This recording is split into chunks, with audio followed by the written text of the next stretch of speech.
What about like a player or two that you found yourself taking a lot? And not so much in the second round, just in general for wherever they're going. Like who's a player that you're just like, man, he's going pretty low, and I find myself taking him a lot, even though you don't want to have exposure to 100% of a guy. But he's Mhm. like, every time he's here, I just find myself like, this is the guy I want.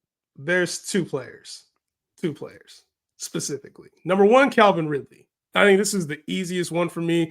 Yes, he's on a different team. Yes, he's not. He doesn't have the same quarterback situation, but for a team that paid 26, 25, whatever it was, 20 million for Calvin Ridley to come over there and be their number one receiver. We saw a guy last year who was the wide receiver 18 in a down year. Everybody said he was the worst thing in the world. Calvin Ridley did me dirty, he failed me, right? But we drafted. It's because the ADP. Everybody felt Went like, way too high. yeah, and I was kind of on the train of like, yo, he's a good player, but like we're taking him too early, and everybody thought it was hate. But it's like Calvin Ridley now to me is a value. He's going, outside the top 30 receivers, Hmm. and that's a big, to me, that's disrespectful for a guy that initially, when he was with Atlanta, this was a generational prospect. We're talking about top 5 upside, and then now he's going outside of the top 30 receivers. I think to me, Calvin Ridley will be a steal wherever he's going outside of the top 30. If you take him anywhere outside the top 20 receivers, I think you're getting a steal Ridley. Player number 2, I don't think you like this one. Alvin Kamara in the 4th, 5th round is gold. Well, Why are we I guess paying it, this guy to be yeah. always top 10? He's always top 10. Why are we paying him? So I just feel like it's hard with ADP because I do see him a lot of times going the 3rd, and I feel like we just don't know. If he goes in that range, I don't mind it. I just see him a lot of times going early. Well, it just depends on how ADP His is not figured out ADP, yet. if we're looking at like just where he's supposed to go, a lot of times his ADP is in the mid-tier RB2 range, right? Like 14 through 18, somewhere in there, Mhm. depending on your. Sometimes if you get people like me in your league, you're gonna have people who reach on him because of the name value. He was the RB11 last year in PPR formats. Maybe I have that wrong. 11 through 14, somewhere in there. He was a high-end RB2 back in Yeah. RB1. I mean, he was And really his good. 3 games, even on a per game basis, he was a top 10 running back. And I'm like, Yeah. to me, why he's always been a top 10 back. And you come out and you hear coach talk about, hey, we got to get Alvin more involved. I'm like, to me, that screams value, bro. And for the name value, you get it in the 4th round. We talked about studs earlier on this show. I don't know how you're able to get him in the 4th round right now. No, and like for me, it's just I'm not in. I wasn't on it last year, and the reason why I'm not in is just because I do like, and you can maybe I'm outsmarting myself because he has scored fantasy points. I mean, you're looking at 7. I think last year's at 17 fantasy points per game, which is right there with like Brees Hall. But the biggest concern I have is just 29, and he was so bad efficiently. Like, and his numbers are just taking a big nosedive. Like, it's not, like James Conner last year, even though he's an older back and has been banged up, he was very efficient, like one of the more efficient running backs in the NFL. But then you look at Alvin Kamara, and he's down there with like Zeke bad. And Zeke was the worst in the NFL last year in terms of efficiency. You won't find a running back that was as bad as Zeke was. So my biggest thing is just like, and this is how I approach these veteran players is like, I just rather be a year too early than a year too late. And that's just kind of how like Alvin Kamara, I feel like with Alvin Kamara, and there's other players that are going around him. I wouldn't be shocked if Alvin Kamara finishes with 17 fantasy points per game just because the volume, like he just sees insane volume and the efficiency is bad once again. It's just, I also worry about falling off, and possibly Kendre Miller, who they drafted in the 3rd round, sees a larger role. And with Alvin Kamara, once again, it's like the volume's keeping him up. It's not efficiency. It's not touchdowns. The receptions are keeping him up as well. And that's a big thing that I probably won't go down because he's a good receiving back. But like the Yeah. efficiency is bad. Not just bad. It's bad. Yeah. We see this historically, though. A lot of times people harp on efficiency. They did it last year with Joe Mixon. Joe Mixon was a player that a lot of people said, hey, he can't be good. He's not efficient. Mhm. Obviously, Najee Harris was a player that was done with, and it worked, right? But when you talk about PPR leagues, one of the things is that players catch passes. And so Mhm. their efficiency doesn't have to be there in the run game all the time because they are using the passing game. And I think that's the reason why Najee Harris was not successful. The reason why Joe Mixon is because of their involvement in the passing game. And I think that's where I really like Alvin Kamara. I get it, though. He's getting older. He's 29. But the good thing is he was used so much as a receiving back early in his career. It's kind of like Raheem Mostert. There's not a whole lot of tread on the tires. It's not a lot of like just beating that he took early on. They're using him more as a back now than they ever have. That's the only problem that I have. Like, it's just like, why are they doing that? I don't Yeah. understand. I get he's good. Like, he's always been so good of a player, but it's just like the efficiencies. Like, you feel what I hope for Alvin Kamara this year is just that they use Kendre Miller more as a running back, and then let Kamara just be your, still get used in that regard, as a running back, but also be the primary receiving back, which it could happen this year because Kendre really last year he was hurt heading into the season. Then he ended up getting hurt again and just didn't work out for him last year, which maybe it can this year. I don't know. But I will say, like, I do think where Kamara is going, if he's the player that he was last year, which I don't see. The only reason why he might not be is just because the fall off can happen at any point now. But like, it is a solid value for the guys going around him. So no, I agree. And then who was the other one? Calvin Ridley. Calvin Ridley, man. How So, you feel about it? Well, why not DeAndre Hopkins? Because Ridley's the guy, man. When you pay the guy, the younger guy, and when you hear Brian Callahan, you hear, oh, we want to use him like Jamar Chase, and you know what he was doing out in Cincinnati. It's like they're setting it up the same way where you have two elite guys, and I like Hopkins, but he's going into the exact same range as Calvin Ridley, and Calvin Ridley's just a more explosive player. So we've seen the one thing we've seen with Calvin is what is everybody talking about last year? Oh, if he would have caught those touchdowns, he would have been this, he would have been that. Yeah, like it was his first year back in the league, and I think we're so ready to just put him in the top 12 conversation. We're penalizing him way too much. This reminds me a lot of like Mike Evans last year when Baker was the quarterback. We heard Baker was the quarterback. We're like, oh, Mike Evans, he's gonna be terrible. And it's like sometimes these receivers, they're good for a reason. It doesn't matter the quarterback scenario; they can perform. Right. And so that's kind of where I'm at with Ridley. I feel like Ridley is how I felt about Mike Evans last year. We're gonna get a top 15 guy outside of the top 30, and I just don't understand it. It's one of those players I just don't understand how he's going outside the top 30 receivers. It doesn't make sense to me. So I'm pulling this up real quick because I just want to look at like because I've done a bunch of mock drafts already with real people. Like I see people do mock drafts against the computer, which I don't know. I think is a little. I do weird. that for views. Sometimes I'll do those. But okay, I've been mocking a lot with real people lately, man. It's yeah, and it's nice to just see how guys, because once again, ADP is not figured out. So Calvin Ridley, DeAndre Hopkins went at the 181 in this draft, and where's Calvin Ridley at? Probably in the 6th round. Calvin Ridley. I don't even see him. I'm sure he's here somewhere. He's blue. But anyways, where is like my problem is that okay, so Calvin Ridley went at the 512.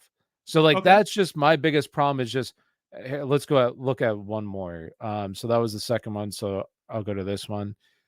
Calvin Ridley went at so DeAndre Hopkins went at the 7.8. Calvin Ridley went at the 6.7. So not a big difference. Like you're looking at less than a round difference. The only problem that I have, and maybe because he's going in the 6th round. I will say the 6th round is like, I don't really like the 6th round this year. I'm looking at a lot of these guys. That's where the receiver drop off is. If you're looking for a receiver there, it's a wrap. Well, one guy I do like, Calvin Ridley's in that range. And you have like Rome's in that range. And it's just, I love Rome, but it's just, it's very crowded there. And also just rookie quarterbacks, like, can he produce? I love Caleb, don't get me wrong, but can he produce like high-end two high-end guys? And is it Rome? Is it going to be Keenan? Like Keenan was pretty good last year. So it's just like, but then you have like Jaden Reed. Do you like Rome? I don't like, not this year. With Keenan, yeah, I don't like Rome where he's currently going. And we've never seen like, I would love Caleb to be the first to do this. We haven't seen a Bears quarterback throw for over 4,000 yards ever in history.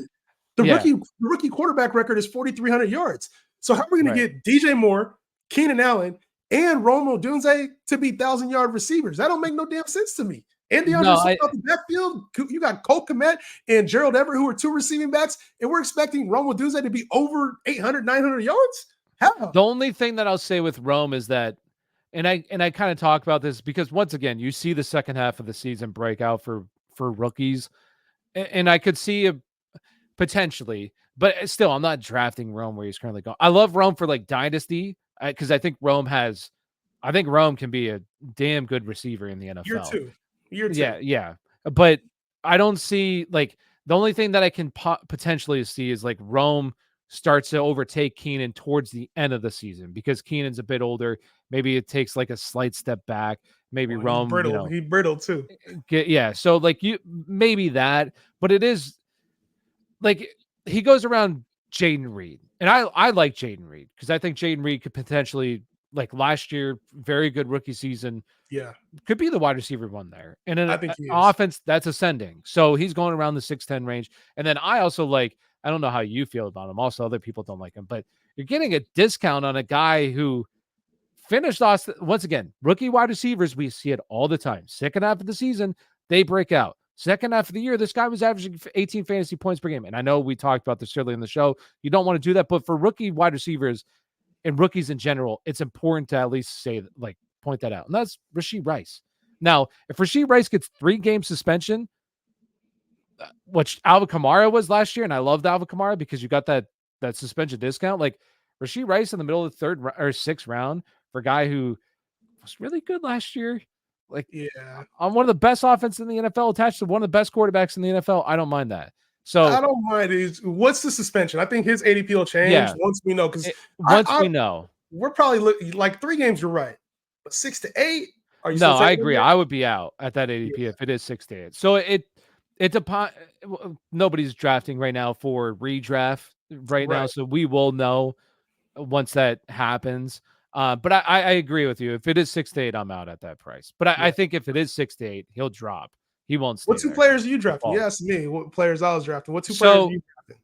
it's interesting because I just all right. So you say Calvin Ridley in that range. You like to go now. Calvin Ridley kind of goes in the sixth round. I love like around that. He goes a little bit later. Is Najee Harris? I'm a Steelers fan. Now I know we saw last year with Najee Harris. He's super disappointing, but also he had the Liz Frank injury in the beginning of the year. That Yep. offense was so fucking bad. It Yep. was so bad.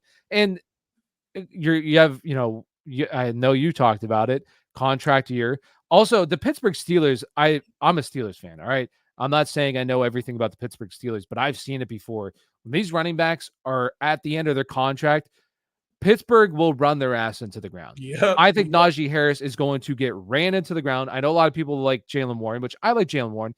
Jalen Warren is never going to overtake this backfield. He's not going to overtake Najee Harris. It isn't going to happen. Now, maybe it becomes more of a 50-50 split, but he will never overtake Najee. Najee will be the red zone back for this offense. An offense that I think, do I think they're going to be good? No. But do I think they can be average? Sure. I think that there's a chance that they could be a league average offense. And also, the over the past 2 years, nobody has ran the football more than the Atlanta Falcons. Atlanta runs the football. Arthur Smith, we've seen it. Mhm. I know a lot of people will say, well, he's the offense coordinator here. I don't really like it because what he did to Bijan.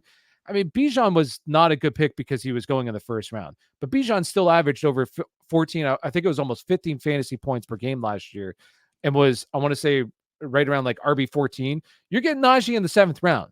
You're not drafting him in the first round. He's not going the second round or third round like he was last year. He's going in the 7th round for a guy who's a lead back on potentially a decent offense that I think is going to see a massive amount of work. And also you have Russell Wilson, who last year was one of the highest in terms of check down rate towards the running back position. So I just like we've seen it with Najee when he gets the volume, he's a good running back. I don't think he's a bad running back either. I think that's kind of overblown, like overstated. A lot of people are like, he's not good. I think You got me he's good. crying over here, Tyler. I'm not by myself anymore, and I love it. I Well, love it. it's Man. just it makes way too much sense for a guy going. I can't believe he's going in the 7th. Like It's the it's penalty, man. We do this every year in fantasy. Every single yeah, year we do this. The guys that hurt us the year before were like, "Oh man, I'm they go getting this way in the later. second and the third round." We penalize them way too much, man. And Najee, you're 100% on that because if fantasy fans didn't have such a short mindset and only think of what happened at the beginning of the year, Najee Harris was actually a quote A unquote league winner. league winner last season. He was And you he know was on why? championship teams. because they fired Matt Canada and replaced the quarterback situation. And look what happened. They actually started scoring points They almost because made Matt Canada was one of the worst offense coordinators. Kenny Pickett, and not even saying like Mason Rudolph was that much better, but I mean, shit, they're scoring 30 points and they hadn't done that in like 2 years, I think. So it's yeah, like, I have way more faith in, I don't think Arthur Smith, some guys just aren't made to be head coaches. And I don't yes, think Arthur Smith was made to be a head coach. Also, I don't think he was, I don't want to say he wasn't given a fair chance. The quarterback situation, like 1 year he had to rely on Marcus Mariota. I mean, that dude's fucking yeah, garbage. It's bad. And then he has to rely on Taylor Heineke. We already saw how bad he was. So it's not even, I just don't think Arthur Smith was a head coach, but like he was a good offense coordinator. He resurrected Ryan Tannehill. Like we yeah. saw him do very good work in Tennessee. And Derrick Henry, who Derrick wasn't Henry, Derrick yep, Henry prior to that, became Derrick Henry now. Do I think Najee Harris is going to be Derrick Henry? No. Do I think Najee Harris is going to be, a high-end RB1? No. I think he's probably going to be an RB2 that you're getting in the 7th round. Once again, like we're going through guys that like, would I be shocked if Najee Harris outscores James Cook, who goes 3-4 rounds ahead of him? nope, Absolutely not. Would I be shocked if he outscores Joe Mixon, who goes 3 or 4 rounds ahead of him? Not really. Even Kenneth Walker, who I love Kenneth Walker, but like yeah, he just hasn't done it yet. Like he's been an RB2, a mid RB2 for 2 years in a row. He yep, just doesn't catch the ball enough, has to beat Nick Chubb. Would I be shocked if he outscores Kenneth Walker, who goes 4 rounds, 3 rounds earlier? No. So I don't really get, like, I understand with Najee, like you said, a lot of people just get kind of butt hurt and they're like, I'm not yep, taking him. He burned me. I'm not taking him. He sucks. So no, he's one. And then another, like, there's a couple other guys. Like, I like taking a shot on Chase Brown just because I don't know how that backfield is going to play out. And he goes yeah, late enough that I yeah. don't mind it.